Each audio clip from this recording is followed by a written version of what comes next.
ఓం శ్రీ విద్యాం జగతాం ధాత్రీం సర్గస్థితిలయేశ్వరీం నమామి లలితాం నిత్యాం మహాత్రిపురసుందరీం. ఓం శ్రీ మాత్రే నమః. ఓం శ్రీ లలితాంబికాయై నమః. అమృతాత్మ స్వరూపులైన మీ అందరికీ మీ తల్లి అవ్యాజ్యమైనటువంటి మాతృప్రేమనందిస్తూ లలితాంబిక రహస్యనామ సహస్రాలలో సమస్త భక్త సుఖద, సమస్త భక్త సుఖద.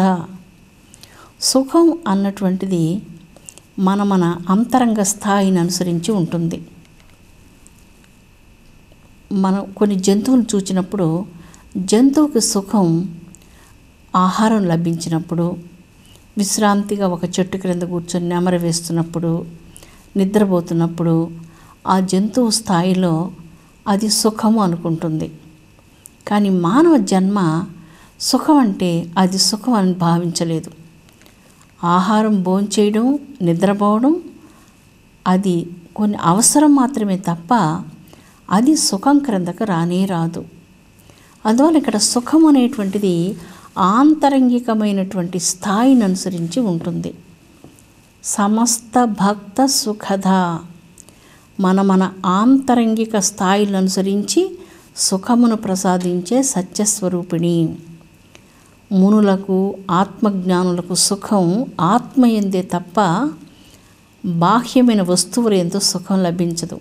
కొంతమంది విద్య కావాలి అని అర్థించినప్పుడు విద్యను ప్రసాదిస్తుంది. విద్యా ప్రధాన సమయే శరదిందు శుభ్రాం. విద్యను ప్రసాదించేటప్పుడు మహాసరస్వతిగా, విద్యాదాయినిగా, జ్ఞానదాయినిగా అనుగ్రహిస్తుంది. లక్ష్మీ ప్రధాన సమయే నవవిద్రుమాభాం.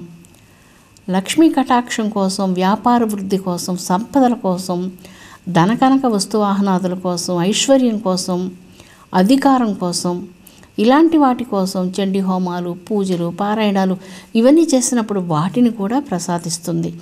ఎందుకంటే కొంతమంది భక్తులకు సుఖం అందులో ఉన్నది కనుక ఆ సుఖాన్ని అనుగ్రహిస్తుంది.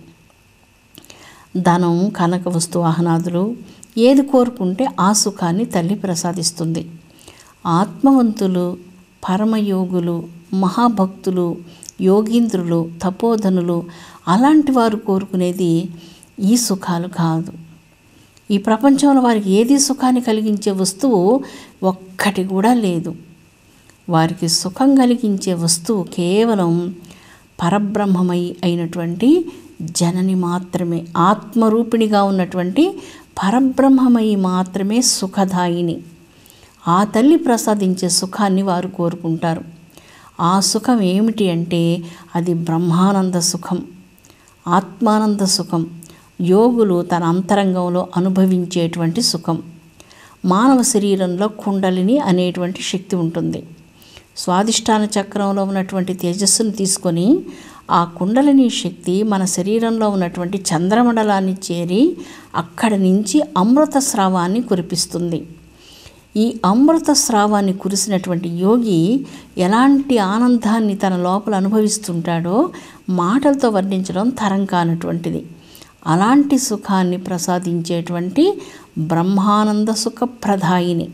అందుకే ఇక్కడ సమస్త భక్త సుఖద అన్నటువంటి మంత్రం చాలా అద్భుతంగా ఉన్నది. ఎవరెవరికి ఏ ఏ స్థాయిలలో సుఖం కావాలి, తమకు ఏ వస్తువులలో సుఖం లభిస్తుందనని వారు కోరుకుంటారో వారికి అలాంటి సుఖాన్ని ప్రసాదిస్తుంది కనుక సమస్త భక్త సుఖద. వారి వారి స్థాయిలను అనుసరించి వారికి సుఖాన్ని ప్రసాదిస్తుంది. వాంఛితార్థప్రదాయిని. ఏ వాంఛితంతో తల్లిని వేడుకుంటారో ఆ వాంఛితార్థాలను ప్రసాదిస్తుంది. ఆ సుమంగళులైనటువంటి స్త్రీలు అమ్మవారిని దీర్ఘ సుమంగళత్వం ప్రసాదించమని వేడుకుంటే వారికి ఆ సుఖాన్ని ప్రసాదిస్తుంది. ఎవరు దేనిని అనుసరించి వారు అమ్మవారిని ప్రార్థిస్తారో అలాంటి శాంతి సుఖాలను ప్రసాదించినటువంటిది కనుక సమస్త భక్త సుఖదాయినిగా ఇక్కడ లోకమాత కీర్తించబడుతున్నది. మనకు మహాభారతంలో అర్జునుని యొక్క మనమడు పరీక్షిత్ మహారాజు ఒకసారి వేటకు వెళ్ళి అరణ్యంలో చాలా దూరం వెళ్ళి దాహంతో కష్టపడుతూ ఒక ముని ఆశ్రమానికి వస్తారు. ఆ ముని శమీకుడు అన్నటువంటి ఒక మహాముని. అతడు తపోనిష్టలో ఉండగా ఈ పరీక్షిత్ మహారాజు అక్కడికి వెళ్ళి అతను పలకరించినప్పుడు ధ్యాన సమాధి నిష్టలో ఉన్నందువలన ఆ మహర్షి పరీక్షిత్ మహారాజు రాకను గుర్తించలేదు. అందుకు కోపించినటువంటి ఈ పరీక్షిత్ మహారాజు తాను ఎంత పిలిచినప్పటికీ పలకనందువలన శమీక మహర్షిని చూచి అక్కడ సమీపంలో పడి ఉన్నటువంటి ఒక మృత సర్పాన్ని తీసుకుని ఆ మహర్షి మెడ చుట్టూ వేసి అక్కడి నుంచి వెళ్ళిపోయారు. ఈ విషయాన్ని అక్కడ ఉన్నటువంటి ఋషి బాలురు కొంతమంది వెళ్ళి అతని పుత్రుడికి తెలియజేశారు. అతని పుత్రుడు వయసు 7 సంవత్సరాలు. అతడు పరిగెత్తుకుంటూ వచ్చి తండ్రిని చూచి చాలా బాధపడ్డాడు. ఎందుకంటే తండ్రి ధ్యాన సమాధిలో ఉన్నారు. అలాంటి పవిత్రమైనటువంటి మహర్షిని ఒక దేశపు రాజు వచ్చి ఇంతగా అవమానం చేయడం ఆ పసిబాలుడి మనస్సును చాలా గాయపరిచింది. అతడు తన మనస్సులో తీవ్రమైనటువంటి బాధతో ఈ దేశపు రాజు 7 రోజుల లోపల తక్షకుడు అన్నటువంటి ఒక సర్పం చేత మృతి కావాలి. ఆ స్థానంలో ధర్మాన్ని, న్యాయాన్ని, ధర్మ మర్యాదను రక్షించే మరొక రాజు కూర్చొని ప్రజలను పరిపాలించాలి అంటూ అతడు తన నోటిలోంచి కొన్ని వాక్యాలు అలాగే వెలువడ్డాయి. ఆ తీవ్రమైనటువంటి బాధతో అతడు పలికినటువంటి ఆ మాటలు నిజంగా 7 రోజుల్లో ఫలించి పరీక్షిత్ మహారాజు సర్పం చేత మృతుడయ్యాడు. ఈ 7 సంవత్సరాల బాలునికి ఇంత శక్తి ఎక్కడి నుంచి వచ్చింది? అతడు తపస్సు చేయలేదు, అతడు ఏ పూజలు చేయలేదు, వేదమంత్రాలు చదివే వయస్సు కూడా కాదది. 7 సంవత్సరాల వయస్సులో శృంగికి అంత శక్తి ఎక్కడి నుంచి వచ్చింది?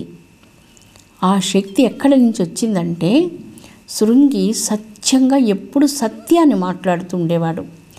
ఒక్కసారి కూడా అబద్ధాన్ని పలకలేదు. ఎవరి దగ్గర సత్యశక్తి ఉంటుందో వారి వాక్కులలో జగన్మాత వాక్శక్తిగా నిలుస్తుంది. కాబట్టి ఆ బాలుని మాటలను ఆ వాక్శక్తి స్వరూపిణైనటువంటి తల్లి నిజం చేసింది. ఈ శక్తి ఆ బాలుడికి ఎక్కడి నుంచి వచ్చిందంటే తపస్సు వల్ల రాలేదు, వేద మంత్రాలు చదివినందువల్ల రాలేదు, గాయత్రిని కూడా 7 సంవత్సరాల వయసులో చాలా జపాలు కూడా చేసినందువలన కలగలేదు. అతడు పుట్టినప్పటి నుంచి ఒక్కసారి కూడా అబద్ధం చెప్పలేదు. సత్యవాక్ పాలన చేస్తున్నందువలన ఆ బాలుని మాటలను తల్లి నిజం చేసి ఆ వాక్ శక్తిని ప్రసాదించింది. సమస్త భక్త సుఖదాయిని. ఎవరు ఏది కోరుకుంటారో వారి అంతరంగాన్ని అనుసరించి, వారి అంతరంగ శక్తిని అనుసరించి దేనినైనా కూడా తల్లి ప్రసాదించగలదు. శృంగికి ఇలాంటి శక్తిని ప్రసాదించింది తల్లియే. ఎటువంటి దాన్నైనా ప్రసాదించేటువంటి వాంఛితార్థ ప్రదాయిని జగజ్జనని. పరబ్రహ్మమైని ధ్యానించినటువంటి వారిని తల్లి యోగులను చేస్తుంది. యోగి అంటే ఎవరు? భోగాలను, ప్రాపంచికమైనటువంటి విషపూరితమైనటువంటి విషయాల మీద మానసికంగా విరక్తి చెంది తల్లి పాదాల యందు రక్తి కలిగినటువంటి వారు యోగి. ఇలాంటి వారు సంసారంలో ఉన్నప్పటికీ వారిని ఆశాపాసాల నుంచి విడివడినట్లు చేసి వారిని యోగులను చేసేటువంటిది జగన్మాతయే. ఎవరైతే తల్లి పాదపద్మాలను నిరతిశయమైనటువంటి భక్తితో వేడుకుంటారో, ధ్యానిస్తారో వారి హృదయంలో ఆశాపాసాలను, లోభమోహాలను, ఈర్ష్యాద్వేషాదులను, కామక్రోధ మదమాశ్చర్యాది అరిషట్ వర్గాలను నశింపచేయనటువంటిది జగజ్జనని లలితా పరమేశ్వరి దేవి. వారు సంసారంలో ఉండి కూడా యోగులుగా తీర్చిదిద్దేటువంటి తల్లి లలితా భవాని దేవి. అందుకే లలితాంబికా దేవి యొక్క ధ్యానం, లలితా సహస్రనామాల పాఠనం, శ్రీచక్ర పూజ భక్తులను పరమహంసలు చేస్తుంది. కాబట్టి సమస్త భక్త సుఖద అంటే ఎవరైతే అమ్మనే కోరుకుంటారో వారికి తనను తాను అర్పించుకుంటుంది. ఎవరు రాజ్యాన్ని కోరుకుంటే అంటే చండీ పారాయణంలో సురద మహారాజు రాజ్యం కోరుకుంటారు. సమాధి అనేటువంటి వైశ్యవర్యుడు జగన్మాత అనుగ్రహాన్ని కోరుకుంటారు.